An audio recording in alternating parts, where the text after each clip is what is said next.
little allocation. So although we tell you you have to pre-order to guarantee your copy, we're also not going to give you your copy anyway. We're going to decide if you are deserving of that copy. You see? Because I don't know. We're Black Mask. We're the insert your publisher name here that likes to create scarcity and pump up the volume on speckability of a comic. We know you bought issue 1 and 2, and we'll give you 4 and 5. Issue 3 is going to be a bit of a bear. We're going to allocate the crap out of that one. And you know what we'll do? We'll go to a second printing, but we're going to allocate the second printing too. So, yeah. So I would say order 15. We order 15 of those, and we might give you one, maybe. But don't get all excited. It's allocation beyond our control. Sorry. Thank you for listening to Comics for Fun and Profit. This is Colin Drew with your sneak peek at next week, episode number 826 for comics, originally coming out May 23rd and May 24th. But before Drew and I get into what's coming out in your local comic book shops this coming Tuesday and Wednesday, Drew, do we have anything else fun in the world of comics we need to talk about? We got a great question from one of our patrons, John Abel, sent this in. He said, here's a question for you. You win $5 million in the lottery. Hey. And your spouse forces you to spend it on starting a new comic publishing company. Forces you. You got to spend $5 million on this. So what type of company would it be? So you think about that, Kyle, while I read his answers. So John said, here's mine. It's going to be a superhero world. I'm going to start with 8 floppy books a month, 2 per week. As high end of a talent as I can find. Mm-hmm. Biased, of course, on my preferred styles. I'm going to give the original writers and artists partial ownership to their creations so that they are invested. And I'm going to commit to never publishing trades or collected editions. I want this to be a company for readers who are collectors. I will publish multiple prints for popular books as required. Each print will get a unique cover. No resurrections, no multiverses. I want what happens to these characters to have impact and meaning. If a character dies, they are done. And I would encourage this to happen occasionally to keep up the interest. A really good company name. I haven't quite figured this part out yet. Maybe Good Idea Comics. So I'm not going to be able to beat John's answer because I love his answer. Absolutely. He's thought it out well. I am going to squander my $5 million on basically an Image ripoff that does not do anything supernatural. So there would be no supernatural books of any kind. And probably I would limit the genres to the ones I like. So plenty of noir, post-apocalyptic, no superheroes at all. But at one point, at one point in time, you didn't like slice of life stuff. There would be plenty of slice of life in this. So it's just nothing but, volleyball and sword fencing and roller derby. Slice of life does not mean sports books. I know, but those are the ones that pop to your head. Yeah. So I'd want humor. I'd want war comics. I'd want Western comics. I'd want basically all the genres, just nothing supernatural. I'd probably stay away from like fantasy sword and sandals types. So basically Image without any supernatural tint to it. Plenty of zombie books. And I do like the idea of 8 a month, but maybe I could do a little more. So you're doing 2 per week. I'll do 3 per week. What's that make me? Around a dozen books a month. So 3 a week. I only want either and I don't want to name writers or artists. I want all undiscovered people. And I can definitely give them partial ownership. I want some of the back end. They don't get 100% of it. So it's not like Image in that regard. They don't own it all. They got to give me a little taste. Especially if it gets optioned. I think I'd want to print trades and collected editions of the books. You would not know, you would never know if it's an ongoing or a limited series. Everything would be launched like it's an ongoing. Mm-hmm. We'll let you know when we get there. I would probably not do second prints. You can catch it in trade. It's free money though. It is free money, but I don't care. I got $5 million. Which ain't nothing. And my company name would be Comics for Fun and Profit. There you go. First off, I would hold the line at $2.99. I'm kidding. Fantastic. Yeah, I like the idea of floppy books only. I'm not doing collected editions. Okay. Just for the collectors, the people that want, individual books. Trying to think if I could change the ordering cycle to 2 months out, but I'd probably keep all that kind of thing. For $5 million, could you do print on demand? That was the question. Curiosity. I wonder. That's kind of cool. Yeah. And I also want to poach some grand talent for things. BKV does it all. No, just reach out to like the canceled Matt Landises of the world and things, and just turn them upside down and shake them. Rock Upchurch would be first on your speed dial. Yeah. Come on, dude. Resurrect something like Rat Queens. Mm-hmm. Something like, a lot of that kind of very kitschy stuff. I may even see if I could dabble in some of the known properties, because nostalgia seems to be the biggest win at the moment. So what from your childhood has not been mined yet? Yeah, that you have a fond memory of. Trying to think, like I was trying to think of like some of the stuff that we used to watch when you were a kid. And you know what? I wonder if they, how long running Sonic has been as a comic. Mm-hmm. Oh yeah. If they started doing comics of each game.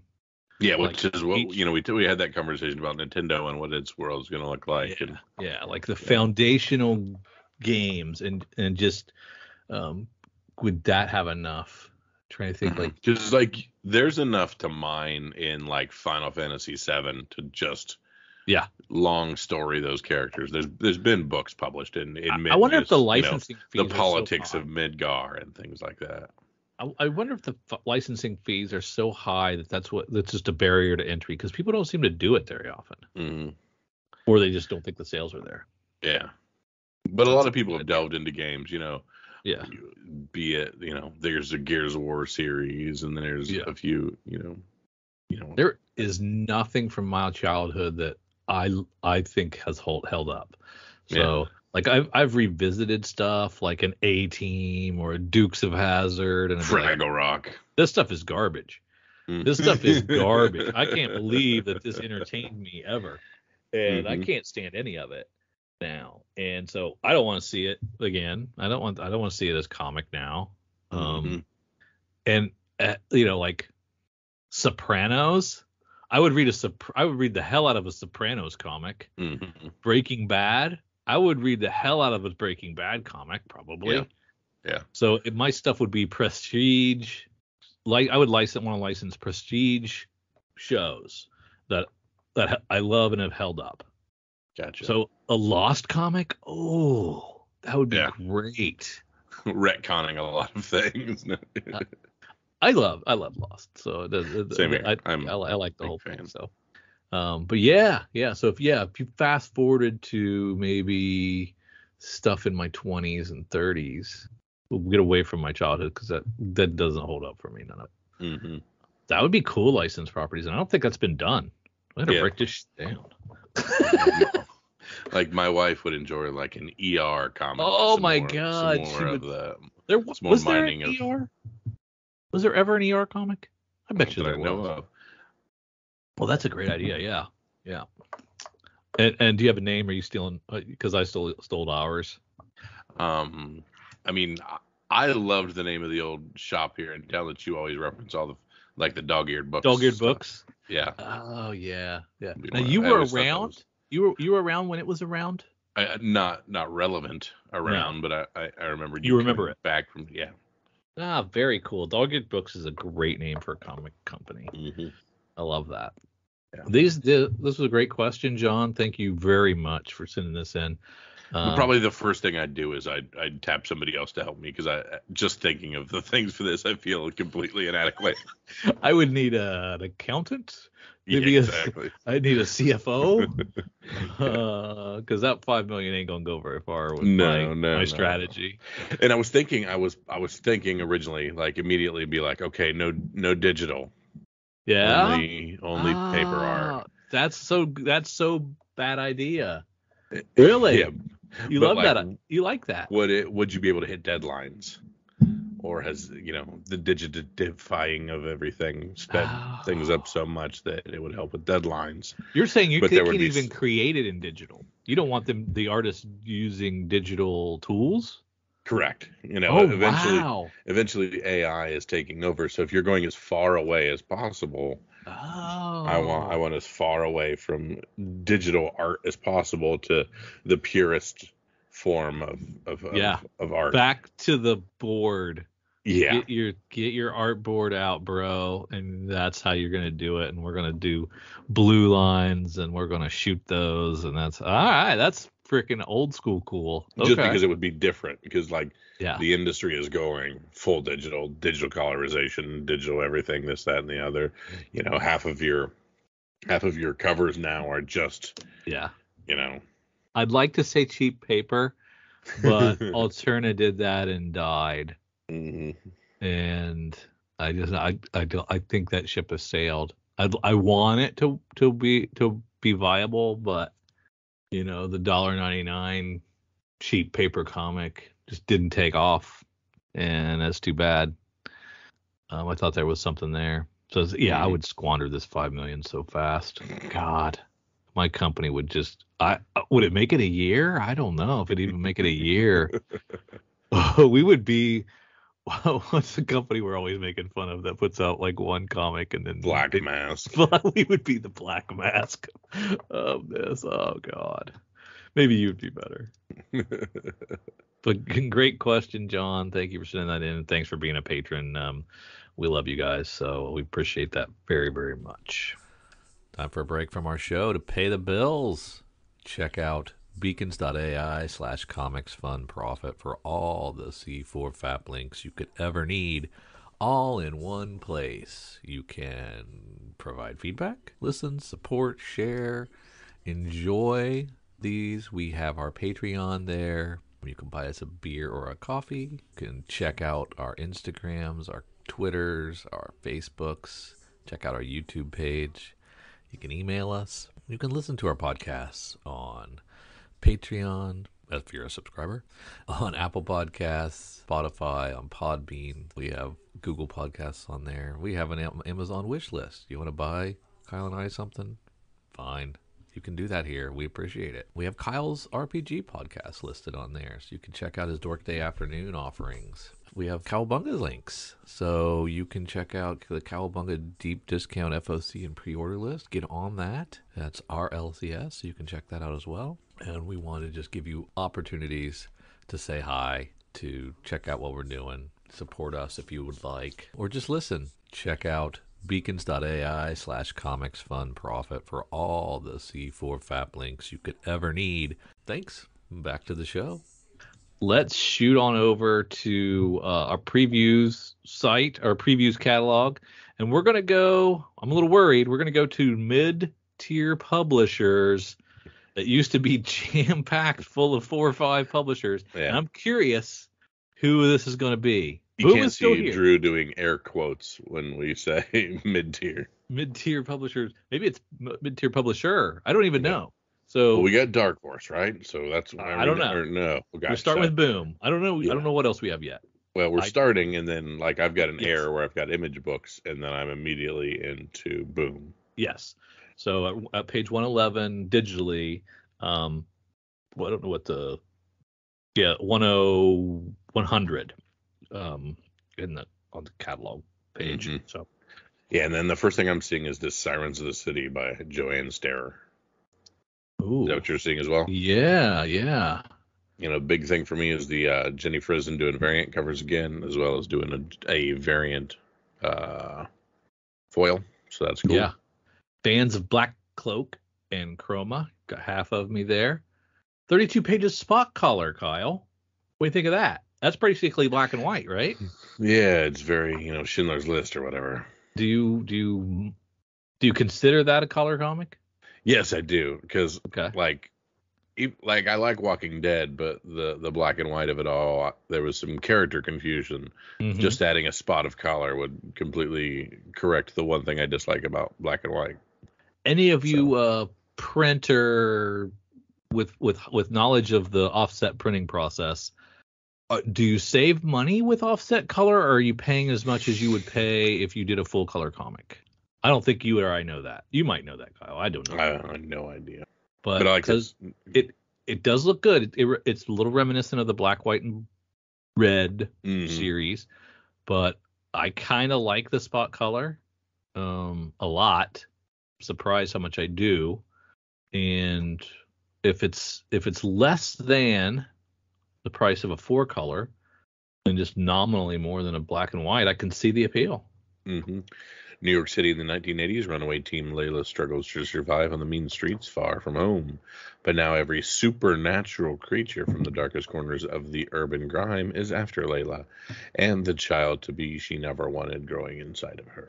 So we've got New York City before they cleaned up all the crime. So interesting. Yes, very interesting. Then we go into Berserker, Poetry of Madness, #1. So I thought Berserker was a standalone thing and done. But we're going to go back to the well, Mm-hmm. Keep Keanu as a creator, but we're going to let Steve Scroce do the writing and do the drawing. So it's going to look pretty good if you like Scroce as much as I do. And we'll see how that goes. So I guess we know Berserker issue 1 sold like a bazillion copies, Mm-hmm. and I'm not sure what we did by the time we got to 12, but there's a David Aja incentive. Yeah, it's on the next 107. It's one page down. Yeah, It's awesome. very nice. But there's a 0% chance that Keanu Reeves has anything to do with this. Why is his name on there? Well, not as writer, not as story, just created by, which is essentially saying, yeah, he told us about the last one, and the guy looks a lot like him. Yeah, he's like, dude, I'm out.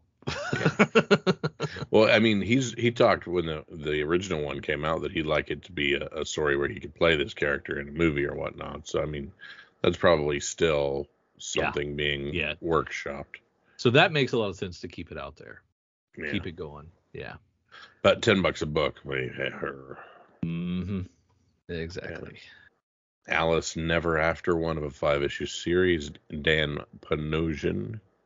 And Dan Panosian is splitting art duty with Giorgio Spalletti or Spalletta. Multiple Jenny Frisons. Mm-hmm.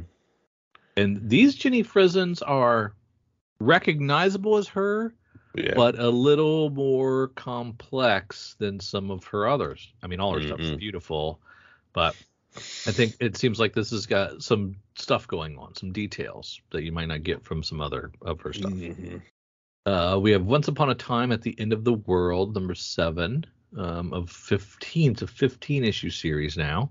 I don't know if it always was. This is the Jason Aaron, Layla DeLuca book. Post-apocalyptic. It is good. It is really good. I enjoyed the first story arc, and I believe at the end of that, spoilers, at the end of the first story arc, issue 6, we did a giant time jump, and I don't know if that's going to be where we're starting or that was just like a taste of what the future of this world is. So I'm curious what they do with that. I enjoyed the first arc. I felt that could have been it. They could have ended it. Yeah. And I'd have been fine. More Power Rangers. Power Rangers Unlimited Hyper Force #1. Yeah. This is another property that you and I don't give a shit about. Yeah, it just missed us. I mean, I thought the original covers were cool. I liked when we did the original helmets and all that cool stuff. You made some money on some of them, I remember that. 1,000%. But now they all make me kind of eye roll, and I'm just kind of like, now, or, unfortunately, we are talking to people that aren't me. Yeah. And Yuk Lee variant. Very cool. Yeah. Mighty Morphin with your turtles. It's a little crossover. Mm-hmm. And I think Dan Moore is going to do interior art on that. That's cool. almost worth checking out. Yeah. Have you seen Dan Moore do turtles before? No. I mean, this has been out. So the 5 issues of this are already out. I've seen the interior. Yeah, this is the collected. So I've seen interiors, but I did not read it because, while I was big into the Teenage Mutant Ninja Turtles and Batman and Robin, I just couldn't do it for the Power Rangers of the world, even with my boy Dan. Yeah, it wasn't enough. Shit. Something is killing the children. Frizen going crazy. Yeah, she's done that. She's won to the well there for a few times, right? Yeah, 100%. This is, what did I say? Tedesco's good too. Issue 31. Who'd have known? Amazing. I jumped off at like 3. My instincts are terrible some of the time. House of Slaughter, it's volume 3 with a trade. Grimm, another one with my bad instincts. That jumped off after the first arc was over, thinking it was ending. Behold Behemoth I missed, and I heard it was pretty good. Know Your Station was really fun. I like that a lot. It's collected as a trade now. Mosley, that was Rob Guillory. I skipped that one. Not sure if that was any good or not.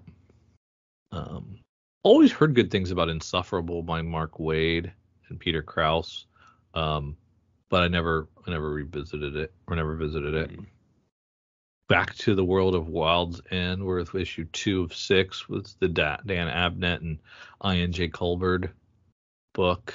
I enjoyed that first volume. It was pretty fun. I don't know that I recognize the homage variant there in the small postage stamp size. I do not either. Yeah. I do not know what that is.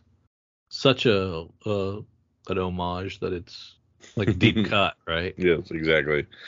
If you know, you know. Yeah.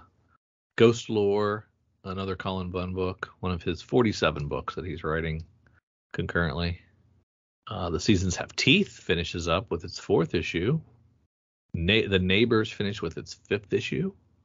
Good cover. Yeah, it is a good cover. All their covers have been pretty good. Creed, halfway there, 2 of 4. Continuing the Creed saga under the creative direction of Michael B. Jordan. However, he has nothing to do with writing or anything else. What's creative direction, do you think? Like they come and pitch him, and he's like, yeah, that sounds good. Do that. Yeah. Is that what that is? More boxing. Yeah. Nice gig. The Expanse, Dragon Tooth. Yeah, we had that conversation, both this and Dune. We didn't watch the properties, so we won't have enough invested in to check it out in comics. So many Firefly things. What was it, a 12 issue or 12 episode series? And a movie. 9 episodes. I mean, it wasn't that much. It wasn't that much, but and then we had the movie. But mining. We've continued in comics, and some of them have been quite good. So we just mine this material. We brown coats will continue to look for what we can. I guess. Vampire Slayer, Sis Buffy, yeah. Fence 204. Drew is on board for C.S. Pacat. Gay sword fighters. Can't beat that. There we go. Not the kind of sword fighting I thought, but we'll see. It's actual swords, foils. Gotcha. Giant Days. I never read Giant Days, but it's well received book. There you go. We're into Dynamite with Shocker. Dynamite still exists. Yay. More Red Sonja. Okay. Drew, I'm going Yes. to count to 10, and I would like you to count the variants. Is that what 2, under that covers list? 3, 4, I can't. 5, I can't. Only here on 6, one row. 1, 2, 3, 7, 5, 6, 8, 7, 9, 9, 10, 11 10. times 4. That's like 45 covers. 45. It's like 45 covers, dude. Including our boy Kevin Eastman, several cosplay variants. That's amazing number of covers. Bjorn Barron's buried in there. Mike Mignola buried in there. And we're excited because Red Sonja is it's her 50th anniversary. We're relaunching her. $4. I mean, so good on you there. I mean, at this point, you'd have to go cover A. Dude, that cosplay is dope. Shockingly good. Joanne Rosas. Denny Fresen doing Red Sonja is kind of born for that.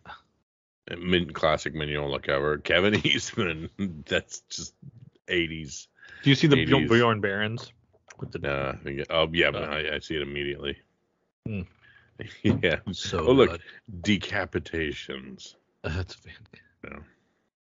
Is the Sideshow statue cover O? Is that a cosplay or is that a? That is a statue. They've taken a picture of a statue and put it on the cover of the book. Oh wow! I didn't see the cosplay. Also went right by it. You are heading up to cover E. It is on paper 138. That's Digital. cosplay? Holy Yes. moly! That's a real lady, Drew. That's a real live lady. Yeah. Wow. Torun Grongbeck unleashes a new era for the She-Devil with a sword. So there was a 0 issue on Free Comic Book Day. If you got that, you got a taste of this. Torun Grongbeck is a woman? That's exactly what I was like. I shouldn't say that, but that's Son of a bitch. How did I miss that? Torun Grongbeck is a woman. I had no idea. How long have I been doing that? I've been referring to her as a he, I think, the whole time. Mm-hmm. Since Thor. Es muy posible. Oh, I'm sorry, Torun. We silly Americans. We just didn't do any research. Oh, look at this. This should be fun. Yeah. This should be fun. It looks like they're really going to have some fun with this. This looks really good. Interiors look good. Covers out the wazoo. Mm-hmm. I mean, I've read so many Sid Sonja books, but shit, I'll read another one. Mm-hmm. I'll read it again. Very cool. Adventures of Red Sonja Omnibus, feeding $100 omnibus from the, I'm guessing 70s, 80s. Maybe.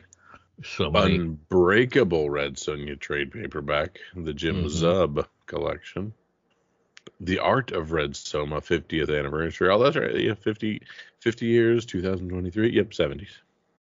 That makes sense, yeah. Invincible. That would be the Amanda Conner and Jim Palmiotti. Ooh, I never read that one. That would be a good one to read. Yeah. And the coins live on. So that's Coins cool. are back. Oh, where do I get that Sozo Miyakia in an actual book again? That's awesome. You want a door poster?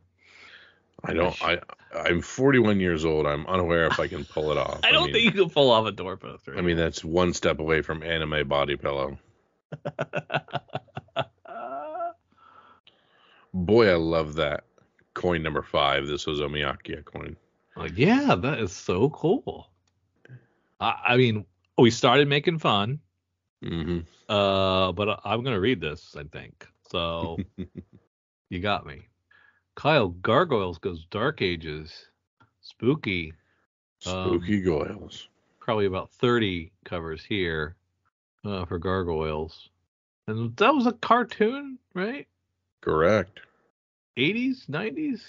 90s.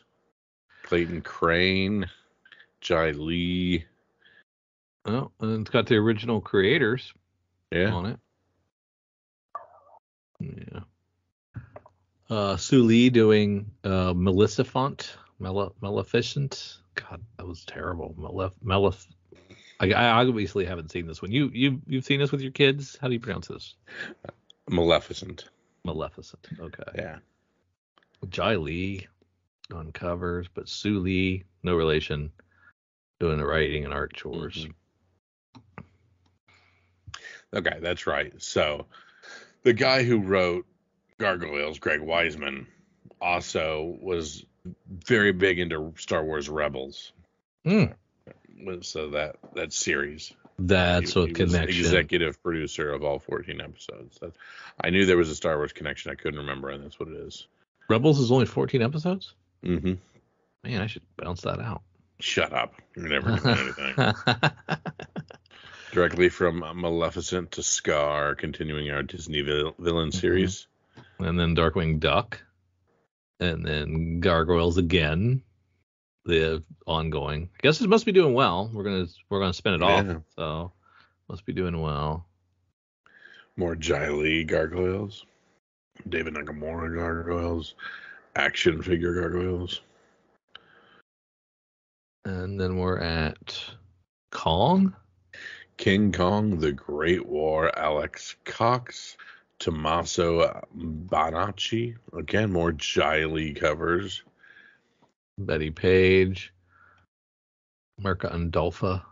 The cosplay is not viewable. Interesting. So are Betty Page comics like romance comics? Is that the genre that they are? Yeah, I think so. I would guess. And we have Victory #2. Pathfinder, Wake the Dead. That's that role-playing game. Yeah, Pathfinder is an offshoot of, essentially Dungeons and Dragons 3.5. Elvira in Monsterland. David Avalone. Vampirella versus the Superpowers. Okay. I recognize that Jai Lee art. Yeah. 007 for King and Country. And we're collecting the previous volume of 007. We got a Deja Thoris, #5. Karma. Graphic novel trade paperback. Yeah, okay. It's a sizzling soft cover. Yeah, I was going to say that is a Stefan Sejic cover, and sure enough, that's Stefan Sejic. So, Kyle. Yes. That gets us to the back half. So that means, and correct me if I'm wrong, we have Boom, we have Dynamite, and that is the extent of our middle tier. Yeah. So Dark Horse gone. Who else is gone? IDW gone. So Image got moved. Well, Image is still really there. We just do that. So we just do that standalone. Maybe we need to rethink that. Maybe we need to combine Boom and Dynamite with Image and just call, then lump them all together because there's only 2. Yeah. Kind of crazy. Or we lump them with the back half, or we just keep doing it the way we do it. I don't know. I don't care. Whatever you think makes the most sense. But it is kind of weird, right? That we went from 4, 5, 6 mid-tier publishers to 2. Yeah. Very, very weird. Yeah. The good folks at Comics for Fun and Profit have been doing 2 episodes a week for quite some time now, and it's all thanks to, first of all, Jason, and second of all, our patrons who allow us to add the space on our server, broadcast more, store more, share more with you, the listeners. I'm envious of those of you who have unlimited storage and media server capabilities. We pay for ours here at the C4FAP. It ain't cheap. We thank you so much for those of you who go to patreon.com/comicsfunprofit and contribute at any level to say thanks, to say, I want to be a part of your Slack channel conversations. I want to get exclusives. I want to get early access. I want to get ad-free access. I want to get swag. I want to get some free stuff. Whatever your reasoning is, we appreciate it at any level because it does make a difference. So from the bottom of Kyle and I and Jason's heart, thank you for contributing. Let's look at some hot books. Maybe that'll cheer me up. There we go. Let's head on over to our good friends at CBSI, comicbookinvest.com. Let's see their hot list and see what was happening on May 12th, 2013, starting with Item number 1, we have the Spider-Man 2 #1 promo. Of course, you and I aren't fans of this because it wasn't necessarily a comic book shop thing. Mm-mm. It is being asked for $20 to $30. I will keep saying that Free Comic Book Day or promo books should not be considered first appearances. They are strictly advertisements or advertisements. And if you are into that sort of thing, so be it. That being said, when I see dealers that have dozens and dozens and dozens of copies of this book, it screams, never buy these. Just You know what? I mean, I don't like this one in particular, but I don't think you can lump all Free Comic Book Day books into that lump. They are first appearances. They always have been first appearances. So I'd have to disagree on that. There we go. At rank 2, we have Star Wars: The High Republic, #9. David Aja, 1 in 25. Between $50 and $75 is being asked. We will admit we love Aja covers. Drew and I are no exception. There is just something so simple yet so different than anything else being put out right now. I don't love it. And I just get pulled into the art. I don't love it. It doesn't scream Aja to me, but it's very well done. If I was like presented this and said, who is that? I wouldn't have guessed Aja. Yeah, I would not either. At rank 3, we have Captain Marvel #17 from 2004. CGC 9.8 is going for $250 to $300 after having dipped to just $150 to $175 a few weeks ago. Not really much of a surprise here. Just not sure that I really trust the MCU for any investment strategies at this point. It's very true. The MCU is very up and down, and we've yet to see any hard hits. Is this a Monica Rambeau deal? Is that? If I had to guess, that's exactly what it is.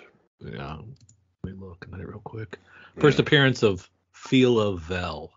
Oh, yeah. Philoville. Old Philoville. Yeah, gotta love that. At rank 4 is Something Epic #1. The Simon Kodransky 1 per store variant. $40 to $75. Most of these appreciation variants don't do well investment-wise long term. We shall see just how epic this turns out to be. Ghost Lore #1, Jenny Frizen's 1 in 50 variant. Cullen Bunn writing that, of course. $60 to $80 for a 1 in 50, very similar to a lot of her recent covers, but this ghost hands and the very dark background are a very nice contrast. Man, I love rank 6. Silk #1. There is a David Nakayama 1 in 25 variant. Since I don't typically look at 1 in 25 variants, I missed it. And boy, is it so good. Between $40 and $50, still like DNA, and I'm still confused why Silk is on volume 4, or is it volume 5? Oh, I don't know if that's even, it might be 6. Yeah. I know there was 2 in 1 year at one point. Yeah. Dawn of DC Night Terrors Free Comic Book Day 2023 foil variant is for a free book. It's going for $20 to $30. Is it any surprise that DC put a foil free comic book variant out? That being said, having your big 3 on the cover was a smart move, and it is a clever Fabok cover for sure. Yeah, that's great. At rank 8, Legends of Zelda #3. $120 to $250 for a CGC 9.0. $35 to $40 for Rawls. Was about $20 to $25 prior. I know there is Zelda buzz since the Mario movie has done so well. I just don't get why this #3 is doing well. Wouldn't you want your money on #1? It's weird. Very. Invincible Iron Man #4, the second print Arthur Adams 1 in 25. So this is yet another example of a ratioed second print that nobody bought, so they're very scarce. Asking $45, not near as cool as the Layton second print a few months ago. Maybe harder to find, not sure at this point, but we shall see. Adams has his followings. And Rocketeers, Planes, Trains, and Dames, the Kickstarter we talked about. Kickstarter shouldn't be having such high-fluting people in it, but oh well. Up ever so slightly this week to 120 to 130. There are fewer eBay than was expected at this point. I know this isn't rare, just wondering if sellers are wise to play the game correctly here. Yeah, it's I mean, first of all, I don't think this Kickstarter should be on this list, any lists. Mm-hmm. You know, that should be a separate thing. crowdfunding, rarity. It feels like a different animal. This should just be like comics that you can get through your LCD somehow, some way, And I mean, I just like, I hate when you just throw crap like that in there. It doesn't make any sense to me. Honorable mention, we have the Amazing Spider-Man 25, Donald Safridi 1 in 100 variant. This is, of course, the Disney 100 black and white variant on these, $90 to $100 for a 1 in 100 ratio. Though this was worth mentioning, as the interest on these Disney 100 black and whites has waned month after month. I think this was a bad marketing idea. Should have just had the collar versions show up as an incentive and have the correct titles on the book.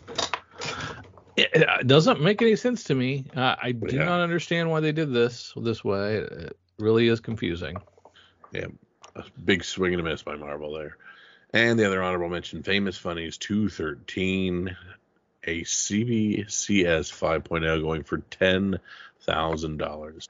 A Frazetta cover that is just so cool. How did these space monsters keep in such good shape? We need their workout tips. He did not skip leg day. Did not. And Frazetta is cool. And I remember I was first started out in comics, reading and collecting, and I'd hear about Frazetta collectors. Like there was a segment of people that were Frazetta collectors. And since I was like steeped in 80s comics, they didn't appeal to me at all. They looked old, boring. I didn't see the appeal. Now that I see them resurrected every once in a while when one gets sold, I'm like, oh, I get it. Yeah, these are amazing. But at the time, I had no appreciation for Frazetta or any Golden Age stuff at all. Yeah. Now I get it. It's too little, too late. When I could have afforded some of it, now I can't. Very cool. So secondary market continues to do what the secondary market continues to do. Yeah. Now, Drew, let's head on over. Let's talk about FOC. Let's talk about what's coming out here in just a few weeks. Yeah. And, every time we do this, I look over to my vertical monitor here, and I have my big old Excel spreadsheet here from our good friends at Cowabunga Comics and Deep Discount Comics. And they have made some updates, some creature comforts, some changes to it. So they have made it even easier to, as we go down and talk about these things, to just put my little ones and twos here. And it's going to keep me a running total. It's going to keep my bag and board money. It's going to do all the things I want. So they have done some better things just to make FOCing super easy and super convenient and pretty much just sucker you into buying more. How dare they? Yeah, they keep tweaking the code on the order form and make it a nice little dynamic Excel sheet that makes it easy to order from. And it's just part of their customer service, and they've always been great at that. So even if you don't order from our boys at Cowabunga Comics Deep Discount, reach out to Eric at Cowabunga Comics because he can get you on the mailing list for these FOC Excel sheets. And you can use that, take that on into your LCS and order it that way. I don't think he'd even mind. No, not as well. Or you can see the prices that we're getting from our good friends. Take them to your LCSs and argue, haggle, say, hey. Yeah. Hey, I can get this for $2.13. Exactly. Let's hook it up. All right, it's FOC time. Let's look at DC. I keep telling you of these Batgirl covers. Really, really make me want to keep trying. Very, very, very purpley, very good covers. Yeah, always great covers. Make me want to keep trying this series. Hope it hooks me. Batman Incorporated number 9. Some of these covers are just whack, dude. What's going on here? I can't tell what this book is about by these covers. Yeah. It looks like something I wouldn't want to read because the covers are all over the place. Boo. I don't know if this is the Tap Dance Man or Corvus or whoever, one of the many thousands of people are on this Batman Incorporated, but it's very cool there. And boy, Dan Mora doing a great job on Batman Superman World's Finest 16. Yeah. Babstar enjoying her little cheesecake cover that she's doing. Yep. Corianders, I like that one. Good stuff there. Brave and the Bold on issue 2. A Derek Chew cover. Gonna give me nightmares. Batman in a headlock. Brave and the Bold. Brett Booth is a good one. Those are really fun. I'm not sure what Otto Schmidt's doing. Who is that? I'm not sure. That's interesting. I don't know. Somebody's daughter, I think. Generation Joker. Oh, Kyle, I told you about Generation Joker, right? Mm. It's part of the White Knight universe. Yeah. Murphy's not involved. Well, he is, but he isn't. Somebody else is writing it, so I was gonna skip it, right? Yeah. I was like, he's the big selling. Yeah. I read it, man. It's really good. I think I just really dig the White Knight universe and all the characters and the reimagining of the characters, and they're fun and they do interesting things, and these two kids that are Quinzel and Jack Napier, the Joker's kids are cool, and AI Joker's cool. It's just got a lot. I mean, it sounds dumb and jump the shark type of stuff, but that first issue worked, man. That's very cool. Yeah. Oh, I forgot about Blacksmith. Looks like they're getting another volume of Blacksmith. So that first one must have done well. Bunch of cool Catwoman covers, be them Sweeney Boo or David Nakayama. Sweeney Boo is especially good. And I like the Josh Sway. That's pretty great. They do a good job with those. Cyborg, that old school cover, I don't know. It doesn't do anything for me. Might do something for somebody else. Yeah, I hate him. I'm not a fan. Didn't love that era anyway. Moving past the Lanterns. Old Stabbity Bunny. I saw that Emmett story. Yeah. So I read the first Lantern relaunch for Dawn of DC. It was accessible. It was good. I don't have any effusive praise for it, but it was good.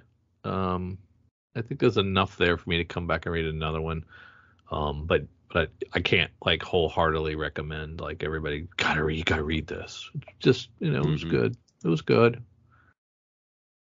Love this that there's a growing up Chris Farley hardcover. I didn't know this happened. Are any of the family members involved? I would hope. Kevin Farley must be his brother. Yeah, that's cool. Calling too soon. Drugs are bad. Here we get into All My Nightwings for 105. Dan Mora with cover B, the cardstock. This is the Nightwing POV issue, right? Okay.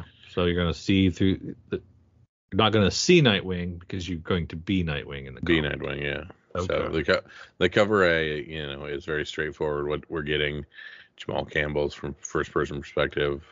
The Vasco Giarvie is from first person as well. I don't know. He's done a couple of these. Bruno Redondo has, or Tom Taylor and Bruno Redondo have done these weird, quirky, let's experiment. I'm glad they don't do them too often. If they keep going to the well with this, it's going to get tiresome. So hopefully that's just every once in a while, every 6-8 issues or something, you can do this. Superman jumped off already. Feel bad.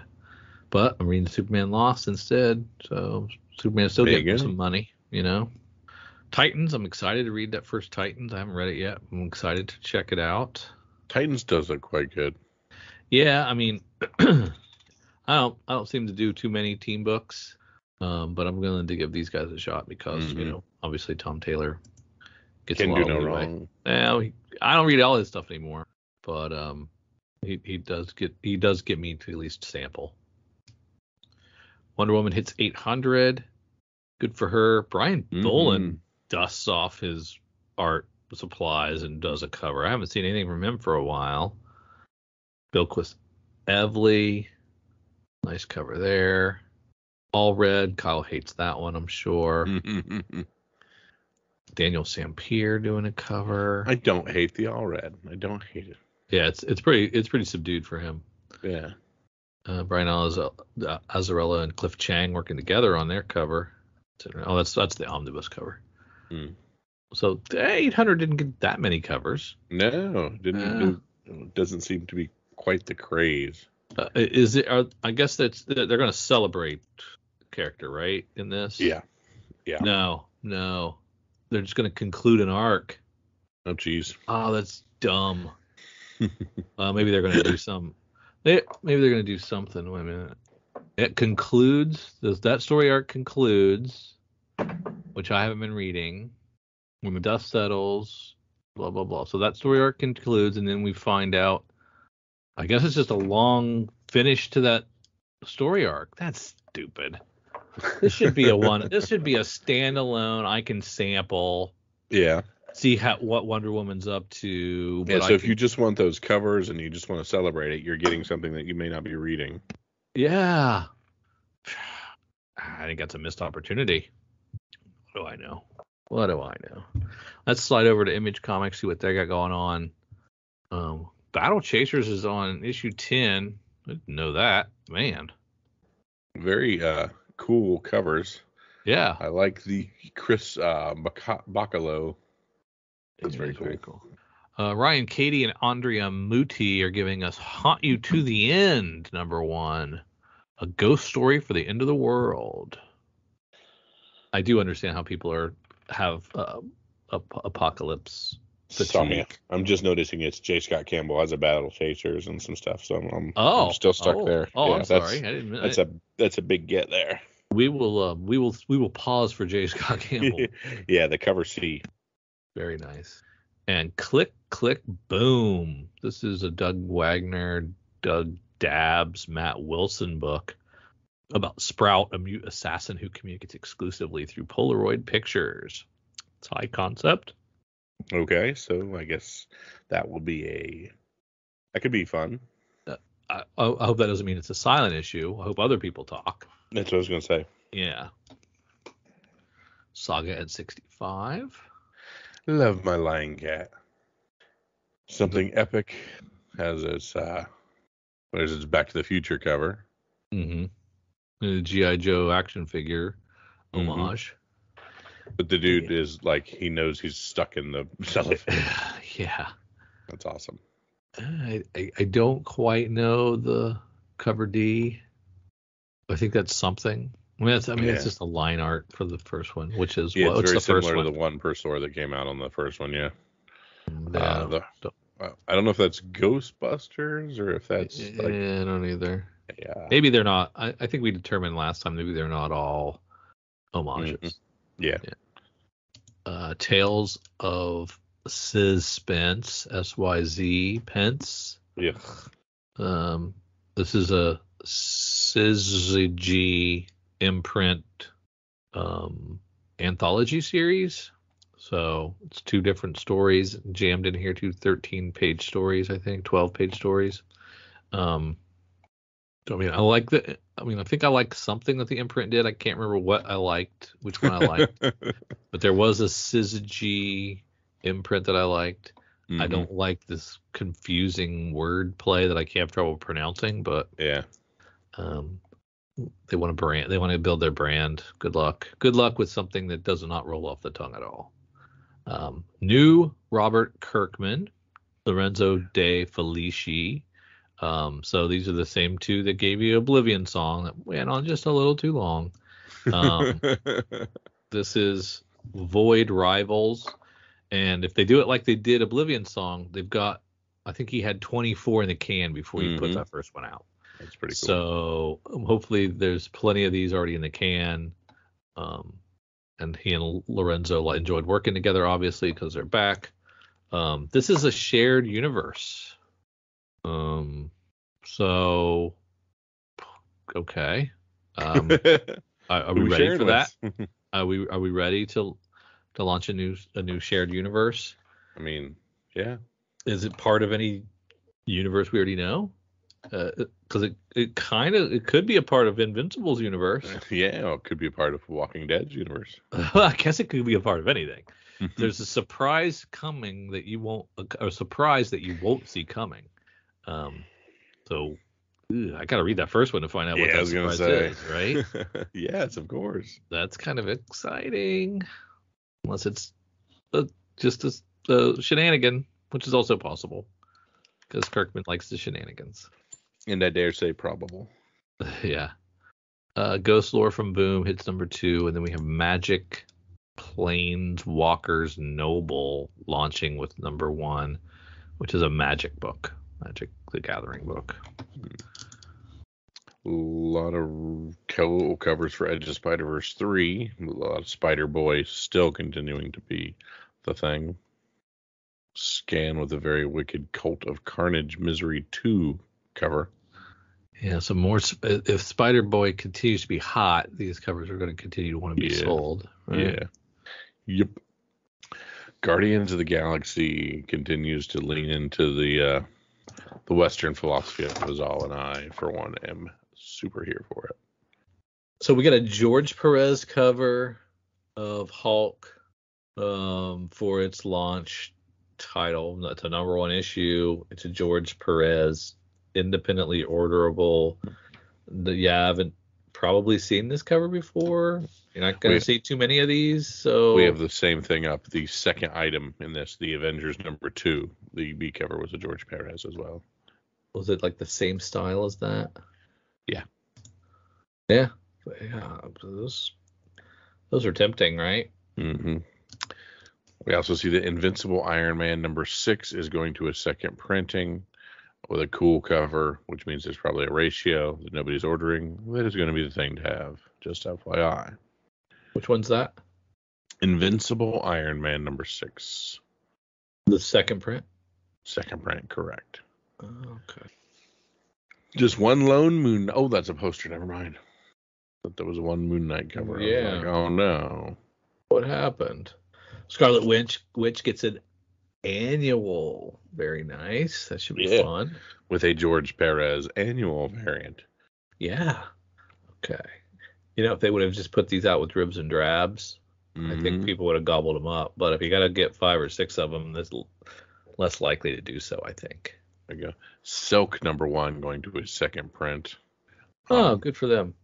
It was weird, Kyle. Did you read it? I did not jump on this one.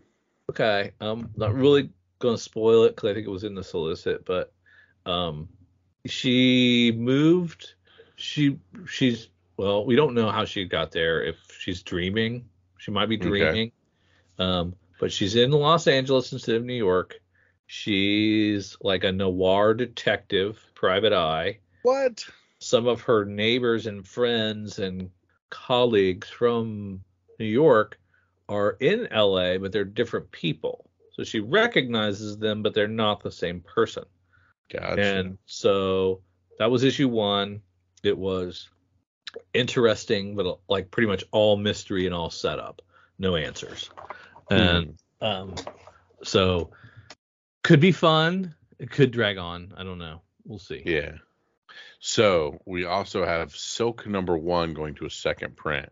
And if I look on my little Cowabunga form here, Silk number 1 second printing, ratioed second print is a Peach Momoko cover. Oh, wow. And so it's going to be rare and peach. So it's, very cool. Oh, and it's beautiful. Yeah, that's beautiful. You can get your Thrawn trade paperback. It's a new printing, and I mean, people want Thrawn to be introduced in some Disney Plus show soon. Yes, we do. I don't know when they're going to do it. It will be in August. It will be in Ahsoka. Oh, yes, that makes the most sense. You're right. Yep.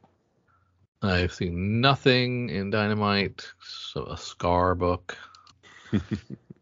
From the back half, we've got Animal Castle's second issue. So first issue's back. Still peaceful protesting by the animals to try to get rights within the castle. but now they got a taste of vengeance and a rise up.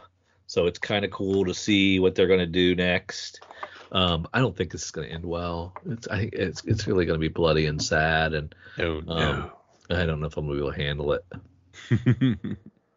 But it's beautifully drawn and wonderfully written, so it's worth checking out. Very cool. That's all I've got. What is E-Junkie? Experience junkie. Okay. Like an adrenaline junkie, probably. Yeah. You seeing nothing else down here that strikes your fancy then? Not necessarily. All right. So you must have your pick locked and loaded. You're ready to go. I mean, the obvious one would be like Void Rivals #1, right? Right. Silk #1 going to a second print. Yeah. But you can't get the 1 in 25. Correct. I am not permitting. Rules, and more rules. But I'm going with Battle Chasers 10, J. Scott Campbell. Wow. Okay. His people like his covers. It's a very cool cover. I think it would be easy to miss and have to go back and get. And it's friggin' really nice. Then I'm going to take the low-hanging fruit of Void Rivals. You rock. And see if people have slept on our man Robert Kirkman. How dare they? How dare they? All right, I guess that just leads us over to our good friends at Cover Price, where we'll look at their top 10, check out our secondary market, and see what is rolling up the charts. And we will start at #1, which is the same #1 we got from our good friends at CBSI. Spider-Man 2, #1, the Gameverse Prequels promo book. This book was the talk of the town after this year's Free Comic Book Day. While many noted it was a Free Comic Book Day freebie, it was a promotional prequel comics showing the community what Spider-Man and Miles Morales have been up to since the first Spider-Man game dropped. What better way to build hype before the second game release than by showing us what the Spidey gang has been up to and introducing us to their newest villain, Hood. Not to be confused with The Hood. No. Different guy. Different. When the community realized that this book there was an immediate run on them, which drove up the price drastically. Despite a slight drop in interest in price, it maintains the #1 spot on our community list here. And a lot of people are trying to secure a copy still. 109 copies sold on the secondary market. $32 being the high. Near fair market value, $15. Wow. Amazing. Yeah. At rank 2, Marvel Premiere #1 from 1972. Guardians of the Galaxy Volume 3 is here and crushing it. Some have touted it as the best MCU release since Endgame. While not the sole focus, a key player is Adam Warlock, who finally made his MCU debut. Warlock had so much history with an incredibly varied backstory that could lay the groundwork for some cool stuff for the future of the MCU. 21 copies, $1,750 for the CGC 9.6. Wow. Very cool. good copies for $57. Very nice. The aforementioned Star Wars High Republic 9, David Aja 1 in 25. 24 copies on the secondary market, $30 for a raw being the high, but you can get it for maybe 64 for a night. That's pretty good for a ratio 125. At rank 4, we have again that David Nakayama 1 in 25. Really nice silk cover.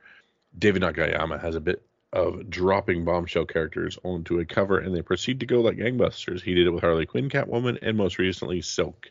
Silk had a dedicated fan base, and when she got the Nakayama red carpet treatment, they opened their wallets big time to secure a copy. 31 copies, $62 for raw, settling only to 57, so holding value well. Yeah. Spider-Man 8, Humberto Ramos. Top secret variant for Spider-Man 7, of course, was Spider-Boy, and then this is more Spider-Boy. So $132 for CGC 9.8 pre-order, and near mint's $32. At rank 6, we're back to the Ambassadors #1, the Frank Quietly image books. While this book is no longer flying under the radar, touted as the most ambitious comic book of all time, is quite the billing. Initially, most disregarded it before they got their hands on it, as Mark Millar titles can be unpredictable in their longevity. both in new issues and aftermarket returns. With the strong pencils of Frank Quitely, fans were wowed by the fantastic art within the story's premise. Only 6 people out of billions receive superpowers. I have issue 1 and 3. Somehow I missed issue 2 on this, so I want to go do some digging before I can read the second one. 33 copies in the secondary market. $17, but if you search around, you can find them for $5. At rank 7, Spider-Man 8. This is the Mark Bagley regular. More Spider-Boy. 26 copies in the secondary market. $16. New Mutants 98 from 1991. The first Deadpool. Of course, this just continues to pop on and off this regularly. High sale of $1,500 for CGC 9.8. $491. You're just getting floppy near mints. Yeah. At rank 9, you got Ghost Rider 28 from 1992. Like the Hellfire Skull of Ghost Rider, this book has been scorching multiple times in the past several years before ultimately cooling down. Then speculation fires it up again, and boom, it's back on our list. Recently, rumors begin to swirl that up-and-coming star Mia Goth is set to play Lilith in the upcoming, albeit delayed, Blade movie. Lilith first appeared in this book. 21 copies sold, $99 for a CGC 9.8, $16 for near mints. And rank 10, the Spider-Man 8 Rob Liefeld homage. This is, of course, the Deadpool doing the black suit homage. 14 copies sold, 34 for Raw. You called that one. Yeah. As you know, our LCS is Cowabunga Comics, Lake Country, Wisconsin's best pop culture destination for new comics, back issues, gaming, retro video games, vinyl, and figures. Give them a call, 262-569-9999. Check them out online at cowabungacomics.com or follow them on Twitter at Incredicow. They are our LCS, and we utilize their deep discount mail order service to bring Oconomowoc, Wisconsin closer to us. They'll take care of you. Tell them Drew and Kyle sent you. Say hi to Eric and James from us. If you need an LCS, you can't go wrong with Cowabunga Comics. No, rank 11, we got Something Epic #1. This is Simon Kudransky, cover 8, 1 per store deal. 6 copies moved. High sale $75 for a raw. Star Wars 34, Steven Segovia regular copy. This is the introduction of Dr. Quata, and moved 44 copies. High sale of $29 for a near mint plus. Regular near mints going for around $13. Whatever a near mint plus is.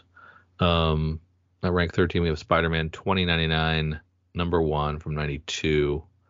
This is Oscar Isaac's Spider-Man 2099. We're getting excited for the Into the Spider-Verse, Across the Spider-Verse. What's the name of the animated? I am not sure what this one is. I know the first one was Into. Yeah. So this is first Spidey 2099. 24 more copies of this sold.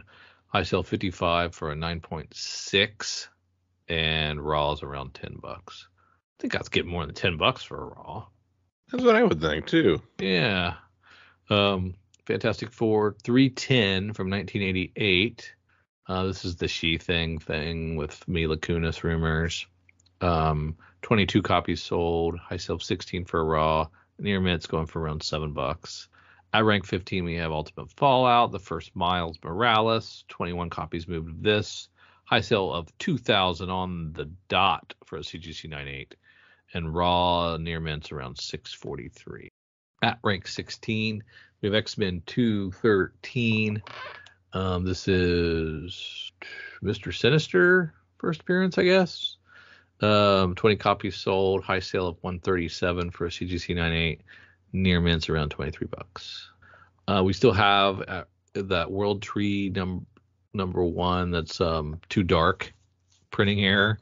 That's a rank 17. Oh, yeah. Continues to sell. Some of them have been CGC'd now, and they're getting $80 for a 9.8. Near mints are going around $11. But there's plenty of these out there, so I don't think they're going to last at that price. At rank 18, Star Wars #1, the site 1977 version. This is a great key to have.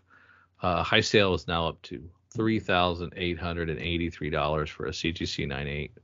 Raw near mints around $233. I had one, but it was ratty. Well read. Ranked 19. RuneScape. Free Comic Book Day 2023. #1 from Titan. This is grab your copy of RuneScape's first comic book appearance. 22 copies sold. High of $14.99. Raws around $7. And rounding out the top 20 is a 1966 Amazing Spider-Man #41, which is a Rhino first appearance, it looks like. And that's 13 copies of this moved. High sale of $500 for a CGC 6.5. Very good. It's going for around $289. So that is our cover price top 20. Now we're going to shoot over and take a look at what's coming out in your neck of the woods. We'll start over here in DC. Yeah, I like some of the stuff that's coming out soon. Action Comics 1055, cover C. David Talaski cardstock variant. That's a lot of iron pumping for some super lads. Yeah, Bernard Chang's jamming some stuff in there for his version too. That's pretty cool. I enjoy that one. City Boy launches. I don't think we're interested in this, but yep, might appeal to somebody. Fearless Dawn. That's a Asylum Press book. Mm-hmm. Launches with its first issue. Beater is a Sumerian imprint or publisher comic. It's got nothing but homages. Green Arrow coming out with its second issue. I like the first Green Arrow book a lot, so I'm looking forward to this. I like the cover C, the Marco Takara AAPI Heritage cardstock variant. Very good one. Which one was this? Green Arrow 2, cover C. Oh, okay, cool. Mm-hmm. Just Society of America #4. Don't like that cover at all. No. The Jenny Frison Harley is good, though. Yeah, that one's good. Nightwing 104. Give us a little, was that a vinyl record from Jamal Campbell? Is that what that is? Maybe not. Mm. And then the M&K Nahulapan cover B. That's kind of cool. I like that. It's like a reflection in a puddle. Mm-hmm. God, that's well done. Tim Drake Robin hits issue 9. And Unstoppable Doom Patrol finishes up. We were talking about the Ambassadors. So its first issue is going to a third printing. And third issue is going to a second printing. And its fifth issue is just coming out. So a lot of stuff going on with Ambassadors. Forged for issue 3. This has been a fun Greg Rucka, but like Greg Rucka does too much sometimes. Oh yeah. Know? He his backstory, like it's just like too much stuff in the back. Like I just want to just let me read a book and get all I need. And then down the road, if like in the trade you want to add some of this backstory, that's cool.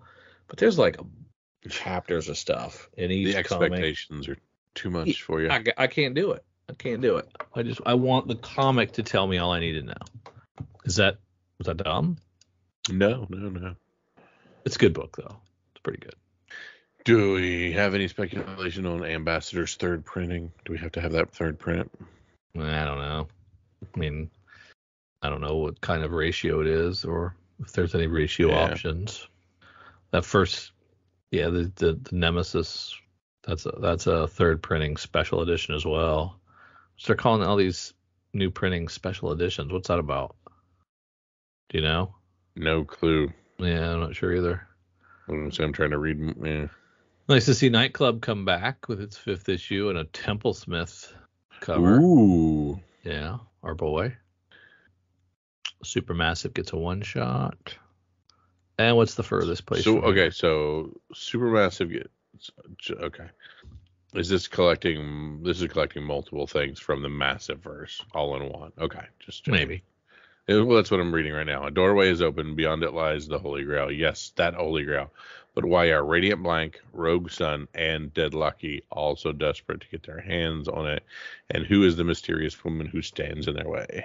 Massive verse architects, blah, blah, blah. There you go. Gotcha. Yeah, it is a 50-page one-shot crossover event. Okay. I'm not reading this. We know. It's how dare you put your superheroes in your image? Chocolate in my peanut butter. Mm-hmm. Blue Book hits issue 4 of 5. Yep. Still pretty good. Yep. And we have Star Wars Hyperspace Stories issue 5, but we don't have covers. Oh. So just get one. Yeah. Nick Fury gets at launch. The Del Mundo cover that's pretty cool, and a Chris Samney that's pretty cool. Iron Man's facsimile for its first issue. That's nice. It's a nice one to have as a facsimile. Yeah, it is. Dynamite's giving us more 007, more Darkwing Duck, some Vampirella and Gargoyles. With the back half giving us something, right? There's got to be something good in here somewhere. Gotta be. That Black Tape is another one. AWA book that we missed issue 2. Okay, if I can find that. Drexler was that one from Scout that we were looking at earlier. That was Feeder. A lot of small publishers doing their thing. Pop-Up is from Blood Moon. It's interesting. Well, I'm having trouble back here. That's what I was I'm kind of scrambling. Yeah, I'm finding the greatest stuff.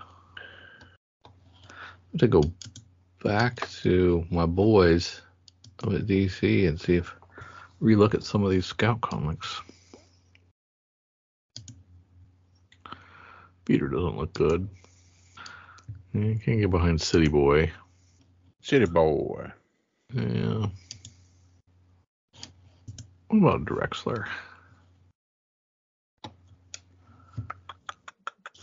Yeah, so this is Scout's new business model.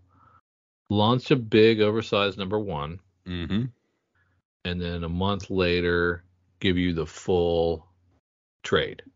So you, like so many people do, sample 1, wait for trade. Yeah. Well, they don't even give you the option of 2 through 5. They give you the first issue, check it out, then you get to order the whole trade. In for a penny, in for a pound. Yeah, kind of interesting. Kind of an interesting option. And I haven't given Scout any love, so that's what I'm doing. I'm going to give Drexler number 1 from Scout my pick. Very nice. I am going to... Man, this is an interesting week. I mean, Chris Samney Fury is pretty nice, but that's why I'm looking right now at Fury number 1. I'm just not sure that it could be under ordered, but it's a $6 book too. So, yeah, that's why it's kind of scared me away a little bit. Yeah, these storms are cool, but I don't think anybody's carrying too much. Yeah, I mean, you never know with the Star Wars. Like, could Darth Vader Black, White, and Red have something in there, or Star Wars High Republic 10? Could there be something hidden in that one? You don't know. What did you pick? You picked a Scout book? I picked a Scout book, yeah. It's called... Drexler? Yes, Drexler.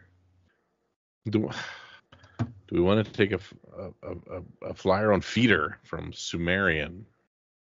I mean, I looked at it. I don't know what it's about. It turned me off with some of the covers. Yeah. The second one is a Terminator 2 cover. Let's do it. What is it about? Lee Kidd was the most famous action movie hero of the 1980s, but he's fallen on hard times. with his life in a downward spiral, Kid has become a shadow of his former self. Yeah, let's do that. Do you have a favorite cover? Cover A makes him look like a washed up Steven Seagal, so let's go with that. The bluish cover? Yeah. All we done. want to thank you for hanging out with Drew and myself as we plunge through our sneak peeks at this week and all of our fun stuff hanging out in the world of comic books. All kinds of fun stuff, be it from a packed secondary market to all the speculation from all the different viewpoints. We've been having all kinds of fun. Follow the fun over to our good friends at Patreon for Comics for Fun and Profit. Put your questions in. We'll read them on the show. Be part of the Slack, part of the conversation, and everything else. We thank you guys. So for Drew and for myself, see ya. In a world ravaged by war and chaos, a group of survivors must band together to brave the dangers of a post-apocalyptic landscape. The year is 2000, and the world has been plunged into darkness. The nuclear fires have burned out, leaving behind a wasteland of ruins and radiation. But amidst the rubble and despair, a glimmer of hope still remains. Join Dork Day Afternoon as they face off against marauding gangs, enemy soldiers, and even the harsh elements themselves in the world of Twilight 2000. Will our heroes survive the challenges ahead? Can they keep their own humanity intact? Or will they succumb to the harsh realities of life after the end of the world? 2 Past Midnight, an actual play podcast by Dork Day Afternoon.